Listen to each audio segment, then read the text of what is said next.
The COVID-19 pandemic in 2020 in America saw hundreds and thousands of deaths to Americans, an economic collapse, and a decrease in disposable income.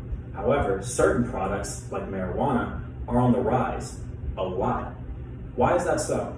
Well, vice products are obviously something that people use to alleviate stress. People are trying to get away from all the stress that's going on in the pandemic.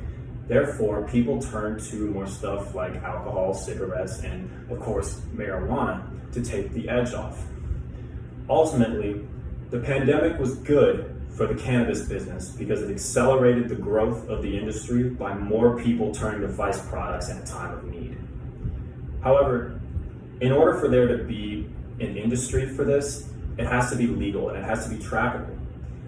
However, this process has already started. Now, it's different from every state. However, 48 out of 50 states, according to the New York Times, have already legalized cannabis use in some shape or form. 16 states have gone as far as legalizing it for recreational use. This would obviously include Colorado and Washington, for example. Now, according to DISA, 27 states have decriminalized marijuana.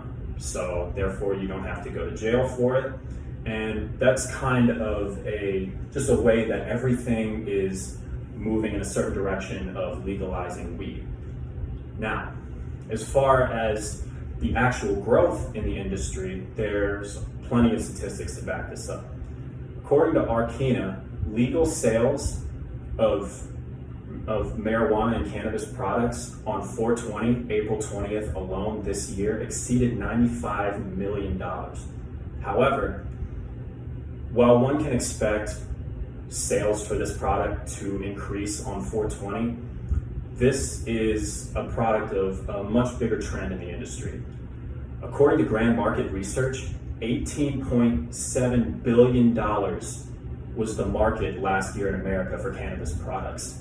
Now, it's significant, but it's even more significant when you realize that $7.6 billion, it was a $7.6 billion increase from the previous year.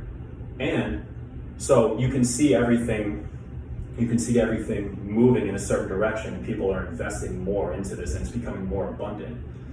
As a result of this, according to Fortune, it's projected that by the year 2025, it will exceed to a $41.5 billion industry.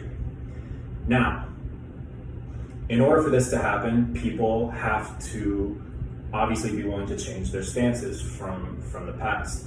And there's data to back this up, that people have changed their stances and that the majority of the public is all for this.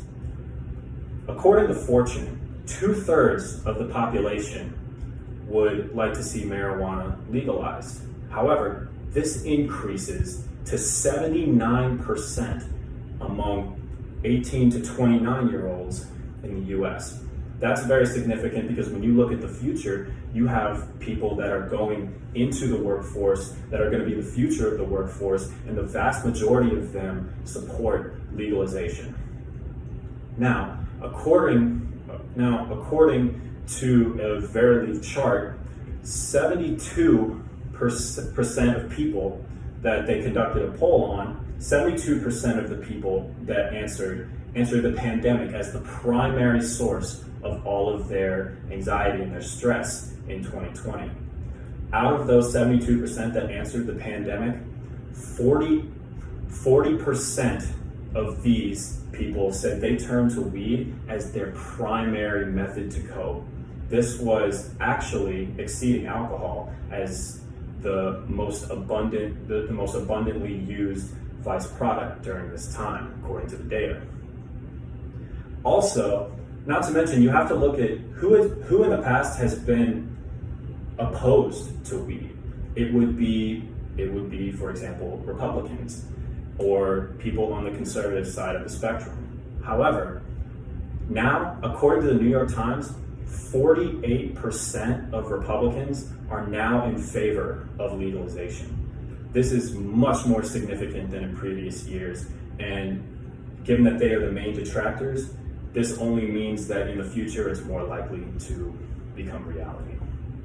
So, in conclusion, the COVID-19 pandemic was an economic spark plug for the cannabis industry. It saw accelerated growth, and it helped people cope with some of the issues that they were experiencing.